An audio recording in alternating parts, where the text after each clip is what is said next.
Hello again, Internet. My name is Zach Finfrock, and I'm the co-host of Mad Monster Lab.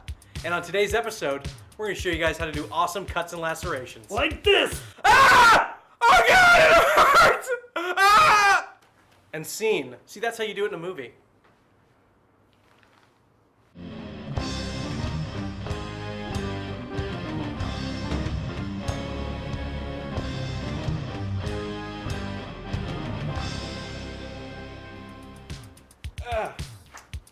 So, Zach, how many times have you seen a cut or laceration in a movie? What? I don't know. Why would I keep track of that? 634. Wait, have you been keeping track of how many times I've seen cuts in a... That seems like a really high number. That doesn't sound... Wait, how did you do that? Science! Ralis, how are you going to do this effect on this episode? Actually, it's quite simple. We're going to start off with easy cuts and lacerations using just blood or makeup for color. Then we're going to move on to three-dimensional things with latex and tissue, and we're even going to get into state-of-the-art modern technology with silicone-based cuts. Awesome. Let's start the process. All right, everybody, we're here for the build of cuts and lacerations. Lacerations. We're going to be messing up Giles today. He has volunteered to be the victim, or the actor, or the performer. I don't know. Victim, I like victim. We're going to go with that. I'm going to show you how to do different cuts, starting off with some easy, simple ones and working our way up to more complex ones. And by the end of it, he's going to be one f***ed up looking motherfucker. All right. To start with, we're going to be using some basic cream liners, cream colors. It's just a cream-based makeup, nothing fancy, and a small, flat synthetic brush. A lot of times when you see your favorite action stars and stuff in movies, and they're in war scenes or battle scenes, or they're running through woods, or there's glass breaking around them, they get these little cuts and stuff. Like on Die Hard, you got Bruce Willis with a cut on his forehead, or you'll have Tom Cruise with a small cut on his cheek or his chin. Believe it or not, those are very simple painted on cuts that are an illusion. See, most cameras and movies and stuff that you see are actually 2D, and they're filmed in 2D with a camera that's just one lens. And with that, we can actually trick the eye into thinking something's 3D. Even 3D cameras are just one camera with one lens. They just combine the two and then trick your eye again. So this effect still works. So I'm going to take just a little bit of red on my brush. It's kind of a deep maroonish red. And I'm going to do a line right here on Giles' brow. Just like that.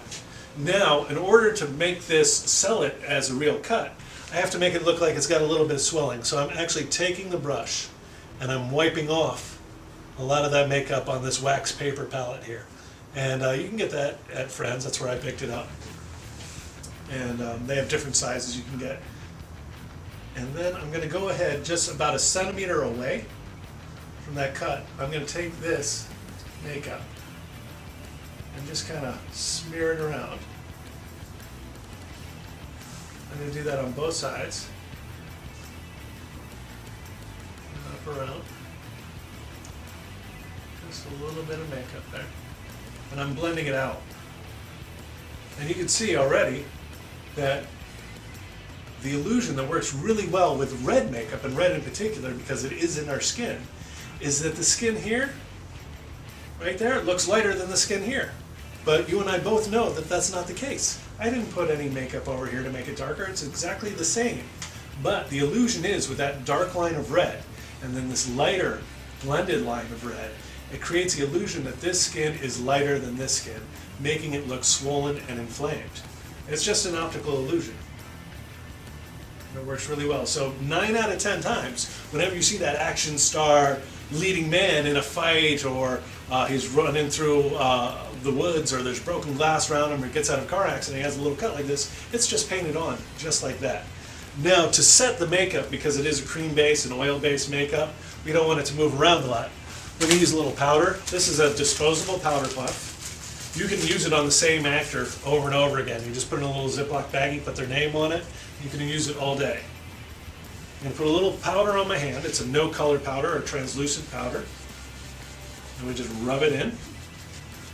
And we're going to pat this right on. Just press it. And what's happening is the powder is absorbing any of the oil from the makeup and keeps it from moving. And I'm just using the side of the powder puff to brush off the excess. So that sets it and it'll keep it from moving and keep it there all day long. For an added touch of realism to this, we're going to take a little bit of blood paste for the taste. No. And we're going to take a little bit of that and we're going to put this into the brow. And we'll even put a little bit right onto the cut.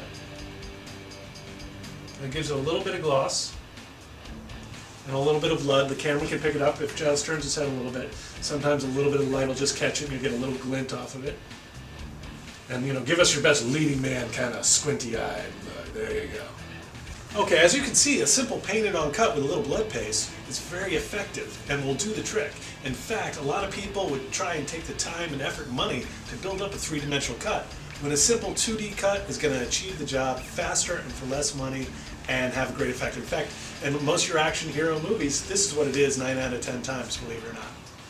All right, now, I was asked one time by a director, hey, we need a little cutter and nick. And I was like, oh, let me go back to the trailer and get my makeup. He's like, no, you've got 30 seconds. And I was like, ooh, 30 seconds. So I just had this idea, I knew my red trick. So I just took a little bit of blood paste, just like so, and I just dragged the spatula across and I did a little line, like that. And then I took some of that, just smeared it off on my hand, and I came here and I did that same trick with just some blood paste. And I'm going to do it here and smear that out.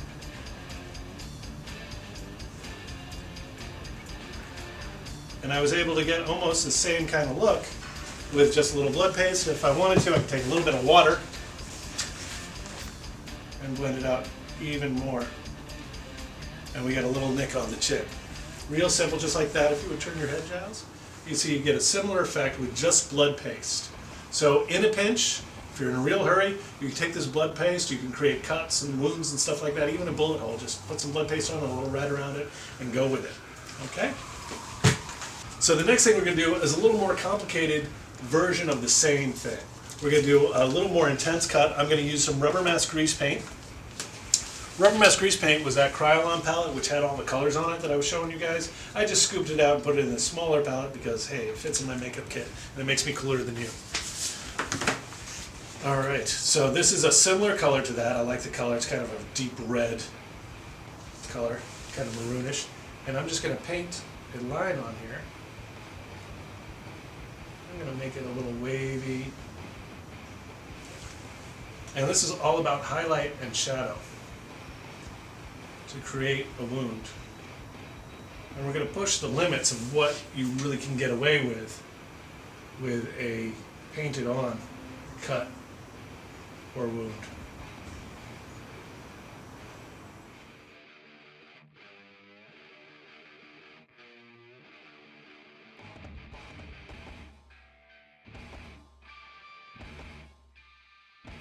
I'm going to take this and thin it out, but also using a little bit of alcohol. You can thin out rubber mask grease paints with a little bit of alcohol. This is a 99% isopropyl alcohol, and you can see I can actually turn this rubber mask grease paint almost into a watercolor, and that is really helpful a lot of times. Now the alcohol might make his eyes water a little bit, so I'm letting him know I'm using alcohol by his eyes. The other thing that it does is it lets the makeup dry very quickly, because as the alcohol evaporates, it just leaves a little bit of the makeup behind. Now once again, you can see that this looks lighter than this. We've got that going on. It's a wonderful illusion, creates a swelling. You can also see how it kind of dries there on the palette because of the alcohol. It helps it stay in place. I'm going to do a little bit on the top, and I want to follow that line I had. So I'm actually going to put a little bit here. And a little bit here. And close your eyes for me, Jazz. Because I'm going to be working by his eye right here, I just don't want to push it.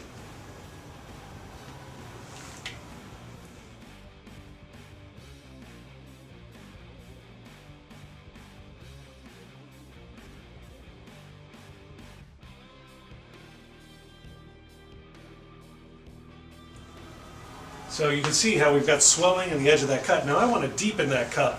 So I'm going to go back over to my rubber mask grease paint palette. I'm going to take a little bit of black. I don't want too much. I'm going to thin it out with some alcohol. So I get a little black going on there, almost like a watercolor. And I'm going to come into these areas that I want to deepen with a little black.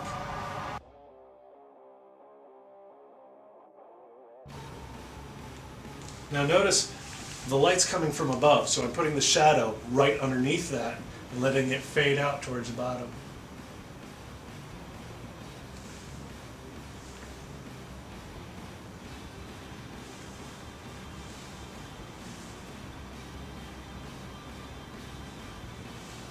And it's adding some extra depth. And I'm being very sparing with the amount of makeup that I'm using.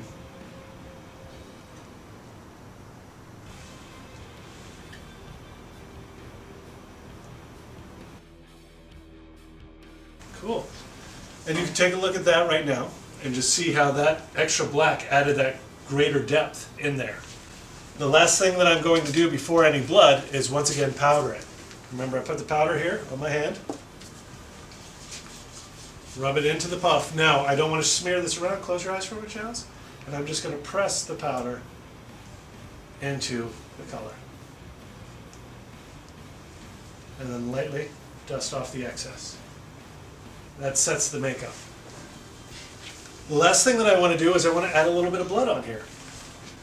I like the blood paste because I can put it there and it's going to stay. So I'm just going to take a little bit of blood paste, put it in here, put it in here,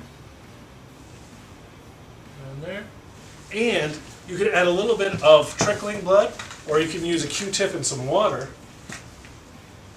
and mix it in with the blood paste. And that's what I'm going to do here. I've just got some water on a little sprayer, and I've got my Q-tip here. But I'm just going to take this, and I'm going around where it's swollen. You see that? To give it a little bit more of that illusion that it is flowing over a swollen edge. I can even tap it around here. And if I want to add a flowing blood, you just take some liquid blood. I wonder if this has a minty flavor, doesn't it? Maybe. Could be. Oh, it smells minty.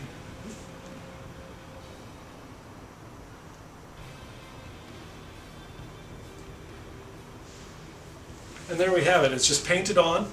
There's a little bit of shadow, a little bit of blood paste, a little bit of flowing blood, some water, and it's all set. You've got a little 2D cut on there. It looks 3D. It'll photograph well. It's easy to duplicate. It was fast to do. That was probably, what, 5-6 minutes, and you have a nice cut there. All right, we're going to get into some 3D effects, which are pretty cool. We're going to have some fun with this. We're going to be using some new materials that are used in films today. It's called Third Degree. It's a 2-part silicone. I like it a lot. It's actually kind of replaced the standard of mortician's wax. We used to make old cuts and stuff out of wax. Mortician's wax, which was used for filling in cavities and stuff on dead people where they had issues on in the morgue, or when they were dead, if they had dents or holes or whatever, they would fill it with mortician's wax, cover it with makeup. We would use the same thing on a set, but the problem with a soft wax like that is you would ding it or dent it and it was ruined. Also, in high heat situations, it would just melt right off. Then they have nose putty and stuff like that, which was a little bit tougher, but still the same thing. If you stretched it or pulled it, it was ruined. And if you bumped into something hard, or if somebody touched it or scraped it, it was ruined. So now this is a 2-part silicone, and you mix both parts together, and it creates a rubber, basically, which you can touch and mess with and play with and do all kinds of funky things we won't talk about. But it's it's a platinum pure silicone. It's medical grade. It's safe for the skin, and it sets up really quick. So this is what we're going to be using. There's a word of caution though. It's a part A and a part B. If you cross-contaminate A or B, you'll ruin the entire batch. And this stuff is not cheap, but it has saved many lives. I'll show you how actually right now. So a few things about platinum pure silicones.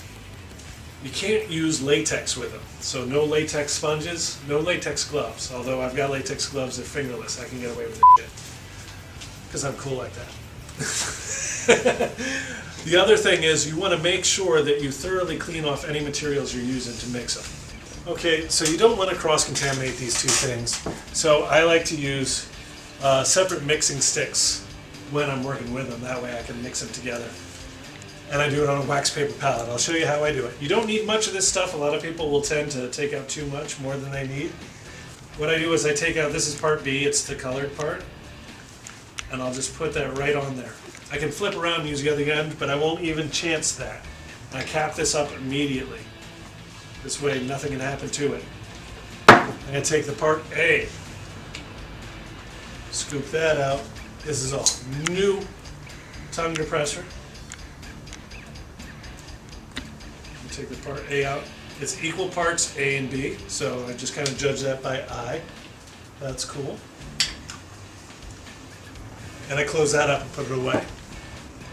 This is a stainless steel spatula. I'm going to take the two parts and mix them together. You don't have a lot of time, and the warmer it is, the faster it sets up. It's pretty warm in here today. Also, if it's really cold out, you can accelerate the time with the blow dryer. You want to make sure you mix it really well, because if you don't, you'll have areas that don't set up. I'm going to go ahead and we're just going to press this right into Giles' forehead here. Right along here. We want to make kind of a big gash so you guys can see it.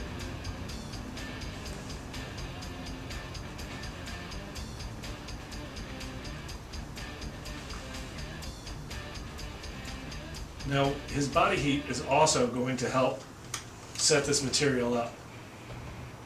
So what I'm trying to do is get it on here as fast as I can and get the edges smoothed out as quickly as possible. Another trick for this is alcohol. Close your eyes, please, Giles. Alcohol will keep it from sticking to your fingers. Also, using a stipple sponge, black stipple sponge, and some alcohol, you can press in some texture to this, which will help take away shine. I'll also use alcohol on my tongue depressor or metal stick to help drag it along and create a big cut. Now, one thing that I like to do is try and make this meaty looking, so I will pull it as it's setting up so we can get more of a big nasty laceration going. You can just relax your forehead. I got a little more hair that's not set up, so I'm going to add that so I can have a bit more of a flap of skin here.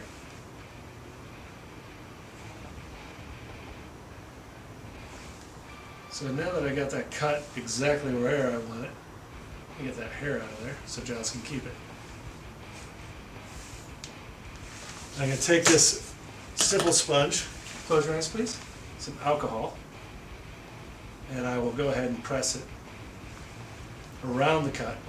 What it's doing is it's actually pressing texture into the cut, so it's like a skin texture, and also it's going to help take away a little bit of the shine. You'll see that happening, and that's just from texture.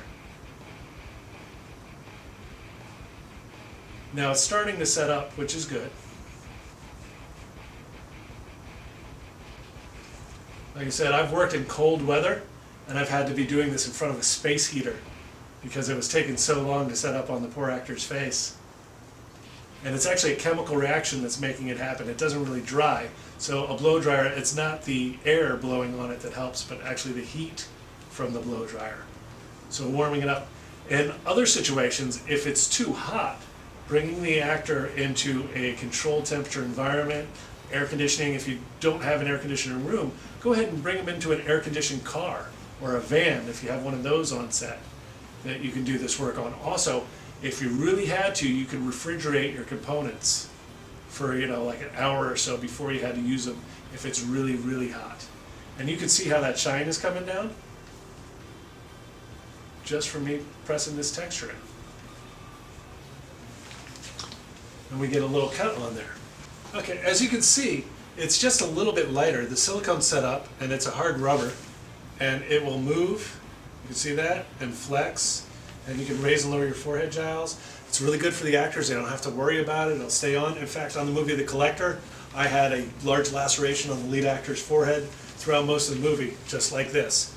One thing that we're going to do a little bit differently is we're going to use an alcohol-activated palette. This is the Illustrator brand. There's also Real Colors. There are all kinds of things you can get at friends. Matthew Mungle, WM Creations. There's all kinds of people that have these alcohol activated makeups. They're all good. I've used them all. They stand up to perspiration and sweat, and they work well on silicone and skin alike. So I'm going to do some of the same tricks where I use a little bit of red. In fact, this kind of deep red here, this magenta color, hey, it happens to match the rubber mask grease paint and the cream colors I was using already. So we're just going to go with that. I take a little bit of alcohol. This makeup is dry. No makeup comes off unless it's been activated with alcohol. And you can see right there, boom, already. I'm going to mix a little red in with that because it's too purple for me. So I'm going to take this, and you can thin it down like a watercolor. In fact, you don't want too much color. Too much color is too much. And we can just add little dots of color and blend it out with my finger onto that silicone area.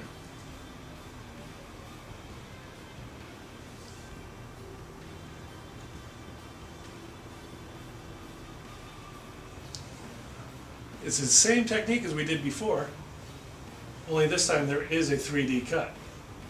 So it's going to work in conjunction with that. Now I'm going to go into the cut.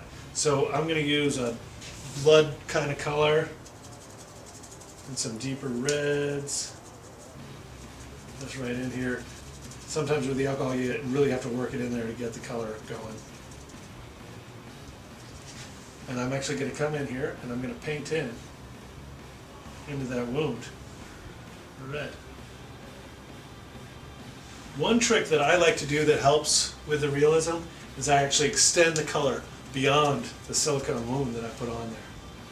And I'm going to go ahead and just take that and I'll just extend it right past that. And it helps sell it because you don't see the edge. We'll go right past that too. So we've got that cut working right beyond it. Now what I want to do is even deepen this more. But I'm going to paint this onto some of the edges here. And get it up onto there. This way I'm making use of that sculpting that I did, that extra flap of skin I put right there that I want to use. And really work it in. But I can still deepen this cut even more with a little bit of black. So I'll take a little bit of black. I'm still using the same brush. This isn't a small brush, but I'm using the flat side of it so I can actually get in there and get some detail.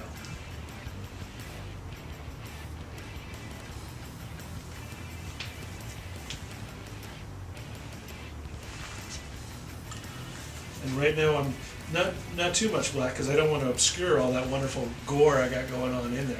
But I want a little bit just for depth.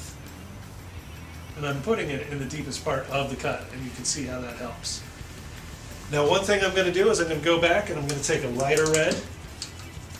It's just a red color, using the same brush again. The cool thing about the alcohol activated makeups as well is it's really sanitary because you're using a 99% alcohol to activate your makeup, which makes it sanitary. It's basically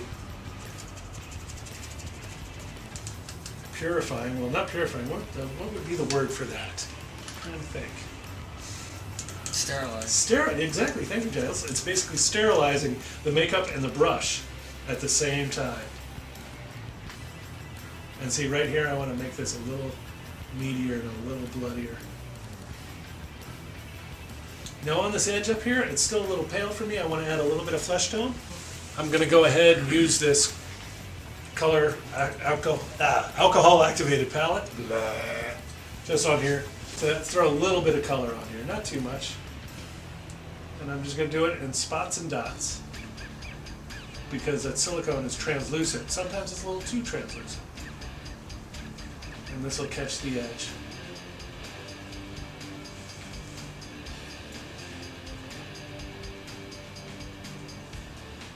And you can see how we have a wonderful cut there. It's 3D. Go ahead and turn your head a little bit, Giles. We haven't added any blood yet because I want to show you guys. Turn your head again this way.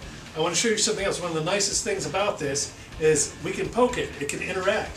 It's water resistant. Ooh, look at that. It's like a ducking mouth. He's got two mouths. Hello, I'm going to kill you. I'm going to eat you. I need stitches. Ah. Ah. Okay, now we're going to add some blood. That's fun stuff. We're going to take blood paste. I love the blood paste. So I throw the blood paste in here. Now, we want to make this meaty and nasty. So I throw the blood paste in there, but one thing I always like to do is just hit it with a little bit of water. Close your eyes, Giles. We're going to hit it with a little water and let the blood paste kind of do its thing to flow into areas and stain. And do stuff. We can also take fresh blood, which is a liquid blood. You can make your own, you can buy your own. But we just get it on there. Now the water in the skin kind of makes it a little more believable. It sets into the skin a little bit. And you get a little bit of that kind of faded, kind of, I've wiped it, I've been wearing it for a while, I'm sweating kind of look. And see, there you have a nice big gash. Every guy's looking for some good gash on his forehead. Now, here we go. And you can see it still moves. It's great on camera. You can hit it, it's not going to mess it up, and it's going to stay. This is really what we're using to create out of the kit cuts and lacerations on sets, on movies today, on music videos. When you see this stuff, this silicone material is great for doing it. So just to kick this up a notch, I'm going to add a little blood paste in there for depth. Just right in there. Close your eyes for me, Giles. A little water just to freshen it up and give it a gloss. And we've got our cut. Like I said, this is what is used primarily nowadays on film, television, music videos, sets. It's great stuff. You can do all kinds of cuts, bullet holes, big cuts, small cuts, all kinds of stuff. Burns even with this stuff. It's resilient, holds up under water. I've been under rain machines with it, in showers, all kinds of stuff. It's great stuff. Now I'm going to show you some old school type stuff, which can do some really gory effects. And you can also do it on the cheap, which is cool. We're going to be using our old friend, latex. We're going to use latex and paper towel. So for paper towel, is going to be mimicking our flesh. What I like to do is rip the paper towel. You don't need a whole ton. A small ton works. A crap load. And I like to feather it out a little bit so it's got an uneven edge on it. And then if you've got 2-ply, I don't know if I got 2-ply here or not. I pull that across. Now we're going to do a slit throat effect on him just with the paper towel. And I'm going to do that right here. And I'm going to use latex. I'm going to use latex as my glue and as my skin material. So I've got some liquid latex here. Ooh, it's kind of crusty looking. Pull some of that off. And I'm going to dump that right onto there. Just take a little bit of latex. This is a sponge. You can use a Q-tip or sponge, whatever. And we're going to take the latex and stipple it right onto Giles' throat. Giles is. Giles, whatever. However you say that. And then we're going to take our paper towel and we're going to lay that right into the latex, and then we're going to stipple more latex on top of that. Now this is doing two things. One is it is gluing it to his throat. It's actually doing three things. It is also blending it into his skin, especially on the bottom where I am blending it. You notice I'm pulling it down and kind of blending it into the skin. And the third thing that it's doing is it is absorbing into the paper towel and actually rubberizing it, because the paper towel is absorbing the latex and then it's going to dry and rubberize. I'm going to blow dry this right now. Okay, we're going to go ahead, we're going to do our second layer. I blew dry that to get it set up. So we're going to do 2 layers. I like to do anywhere from 4 to 6 layers of latex on this. And I'm going to put this one down. Now, while the second one's going, I'm going to go ahead and I'm going to put the top flap on. So in order to do the top flap, I'm going to go ahead and just put some latex on here to glue the paper towel on. We've got, I've got a little flap here for paper towel. This is a little bit thinner piece. I'm going to go ahead and separate the plies. So go ahead, I'm separating the double plies there. Now notice that straight line. I don't want the straight line, believe it or not. The straight line makes it harder for it to blend in. So I'm going to go ahead and just kind of rip that up so I don't have an exact straight line. I'm going to go stick that just right into there. Oh, I need some more latex because that's drying up. Take some latex, stick that right in to the latex, stipple some more on top. A little more latex there. Put a little center section there. And then we'll do another section over here.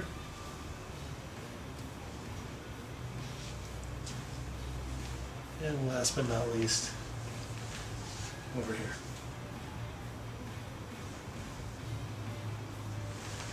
And then I'll stipple some fresh latex just over the top of that. And a little bit beyond to blend it into the skin. Now once again, I'm rubberizing the paper towel with the latex. I'm gluing it to his skin with the latex, and I'm blending it with the latex.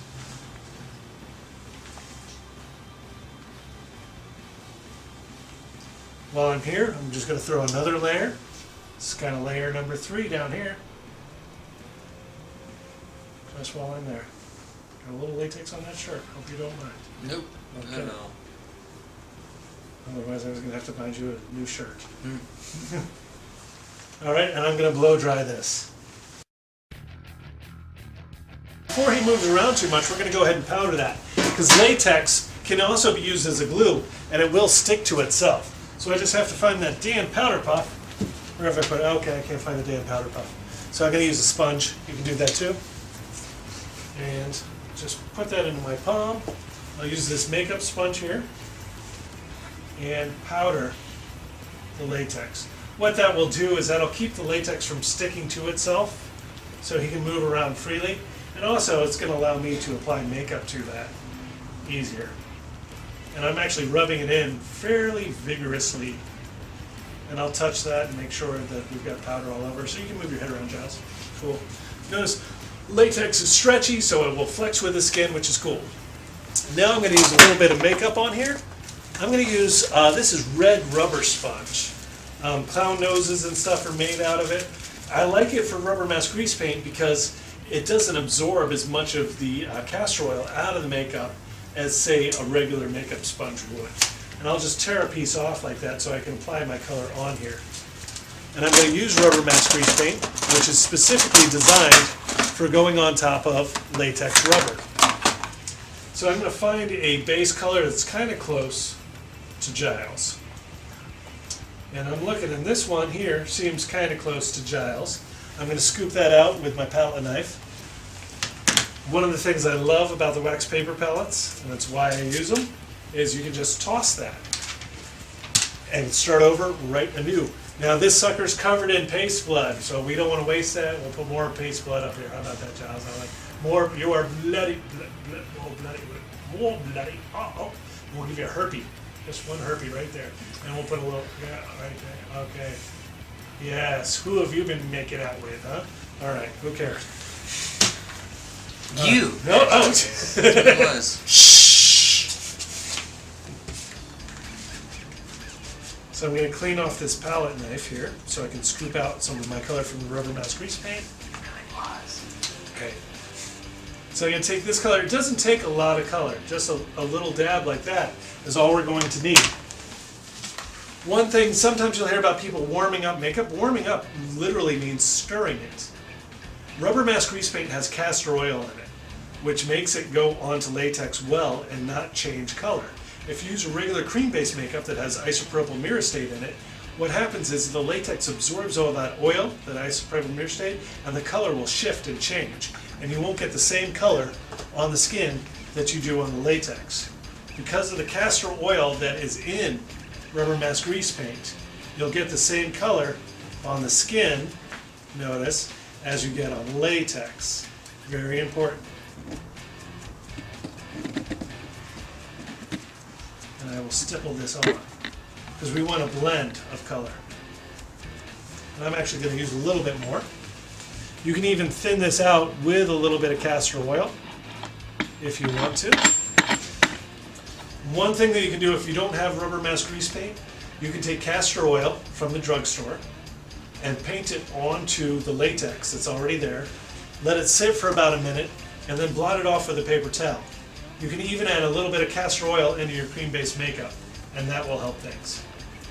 Another thing about these red makeup sponges is they don't fall apart as easy as the white ones when using a thicker makeup. Also notice the motion that I'm using. It's called stippling. And you stipple the makeup on. I'm not smearing or rubbing it. It's all being stippled on.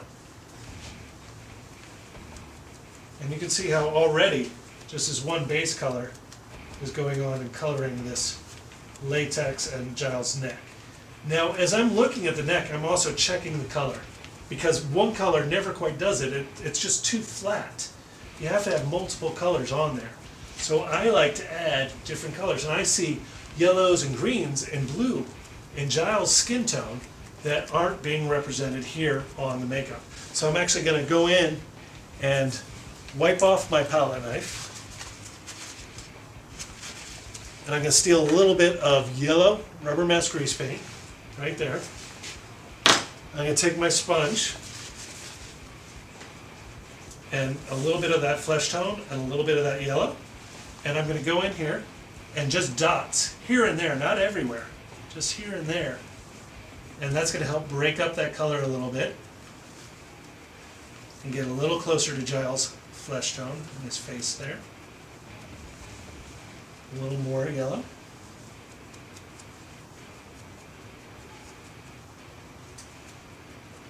And he's even got some redness going on in his cheeks and stuff. I like that too. Now one thing I'm going to do is I'm going to put a little blue in here. And you say blue, and I'm like, yes, blue, frickin' blue. Because blue adds just a slight bit of gray tone to the whole thing. So we take a little bit of blue, just a tiny bit. You have to be careful with the blue. I'm going to add that in with the flesh tone. It's really easy to overdo it with the blue, so be very careful. With the blue, you just want to lightly go in, here and there. And notice I'm just putting little dots of color. It's all about the dots. Then I'm going to flip the sponge over and blend those little dots in. You could probably barely see those little dots, but they're there. Notice how it just grayed out that color a little bit? It's not such a Barbie pink anymore. That helps. These are the things that really help to blend in your makeups and your color. Even though I know I'm going to be dousing this with blood in a minute, I still want the flesh tone to match. I'm going to throw a little more blue on. A little more, just so it's not so pink, a little grayer. And then I take the clean part of that sponge and blend that in. Notice how that really ties it together. Blue, who would have thought blue would tie it together? But blue is the key. Now I'm going to powder this to set. Here's that damn powder puff. All right. Once again, powder into my hand. Powder on the puff. I'm going to press it into the makeup. Pat it. This sets the makeup so it doesn't move around. The makeup actually absorbs the powder. And notice how it also makes it matte. I dust off the sides. Now I'm going to show you a little trick for adding some beard stubble and some other colors into this to break it up a little bit. In fact, we call it a breakup. In order to do that, I'm going to use a little specialty brushes that I have. These are brushes that I use. They're from a hardware store. You can just cut them down. They're cut with scissors on an angle. And that's it. I'm going to come in here and I'm going to throw some spatter of some light color on top of this. To lighten this up, I'm going to use some 99% alcohol. Taking this rice color paper here. And just close your eyes because I don't want to splatter his eyes. But I'm going to splatter on some light colors. Right onto that. And then tap it. Just to lighten up the whole thing. And it also adds what's called mottling. Or mottling with T's. And that helps break it up so it kind of looks like a raised pore texture almost. The next thing that I'm going to do is I'm going to throw in a little bit of greens, because I see that green hue. Remember I talked about greens. So I'm going to throw in a little bit of green. Not too much, I want to keep it really thin. So Giles, close your eyes again. And you can notice, I notice it right away, this green really helps match it to Giles' skin tone. It's a little olive-ish. You can see here to here, I can see it right away. Hopefully you can too. I'm going to move around here for a second so I can get on this other side. Throw in some more greens, and then I'm going to throw some reds on top to tie into the flush areas of Giles' skin. This is a little bit of red, and this is going to help match up the tone of his cheeks. And I'm kind of light with it, and you can see I'm going to put it right through there, and right down the middle of his neck where he would be flush, right down these side areas, these tendons here where he might be flush. And now we can see how that really ties in. Go ahead and put your chin down a little bit, Giles. And he's got the greens and the reds, and it's all starting to get together. I'm going to go ahead and rip open this cut now. Because it's alcohol-activated makeup, it doesn't need to be powdered.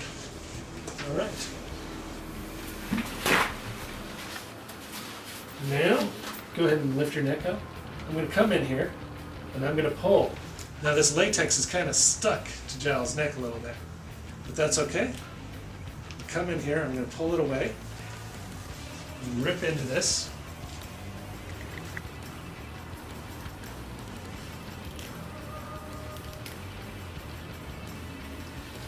And I can even lift this up a little bit.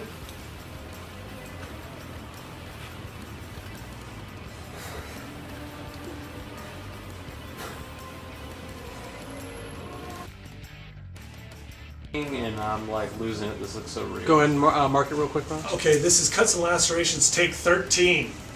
All right. All right, now you can see I've ripped this open and separated from the skin. I was a little bit careful pulling it because you can actually pull on the skin, but you see how that pulls away. The next thing is to get some color in here. There's a cheap and easy way to do it, and there's a more complicated way to do it. Because we're doing this for the internet, I'm going to do it the cheap and easy way, just so you guys know. Also, the coloration, I want a little more green, so I'm just going to hit it with a little bit more green. You can always do that. I like to actually check the color of my makeup on set. When I walk on set, I check the color of it and under the lights that we're filming under. And I can see here, he just needs a little more green. And it's a light misting. But we're going to do the quick and easy way. Quick and easy way is blood paste. It's always quick and easy. We're going to take a big gob of blood paste. You ready for this, Giles? Mm-hmm. And we're going to just take this in here. We're going to put it inside the wound, and we're going to press the wound closed with the blood paste in there.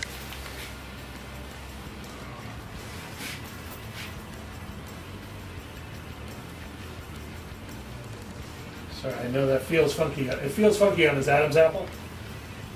It's a little bizarre feeling.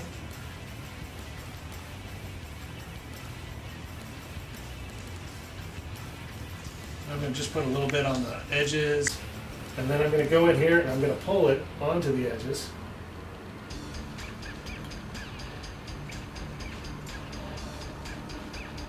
So this is quick and dirty. Realistically, you can go in here with those alcohol-activated palettes, rubber mask grease paint, and you can literally paint in detail like an esophagus and veins and everything else.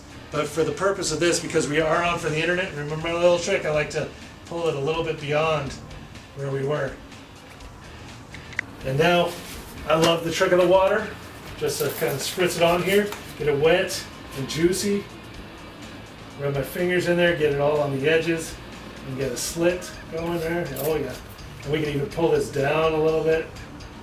Get a little lapping there. Cool. Now I can get my fingers up in there. You can see how nasty that looks. And Giles, go ahead and move your neck around for us. Twist it from one side to the other. Lift your head way back. Put your head down. Okay, so here we've got a nice juicy latex and paper towel wound that you can use. We've got silicone up here, we've got some 2D here, we've got some blood here, we got a more in-depth 2D here. So go ahead, open your eyes, move around, let's see, wriggle your forehead, you can do all kinds of stuff. Giles looks like he's had shit kicked out of him, and just for less bit of fun. No, ran out. It's okay. It's okay. I got He's it. still rolling. Yeah. Oh, that looks good. And that's it, guys, for another great episode of the Mad Monster Lab. Cuts and lacerations. They're sexy. They're hot. I love them. They are. They're sexy. Well, anyway, I want you to go ahead and subscribe right up there because we got new episodes every other Wednesday. Okay, yeah. And if you guys have any questions about how to do any of these techniques, tweet this guy at Mad Monster Lab. And I will answer you. He does. Also, check out the videos below. Previous episodes and cool effects. You can link those techniques together with the techniques that we've shown you today to make even greater effects. Yep. And if you have any comments, leave them below. And if you guys have any ideas about what we should call you guys, our audience, leave a comment below. I mean, when I was the host of Backyard Effects, I called you guys the Indie Moglers. What do you want us to call you? I want to call them Legion. Or something else. Just go ahead and leave a comment. You know. The damned come forth. Or the damned. Just leave a comment below. Hell's children. Minions. Disciples. Ah.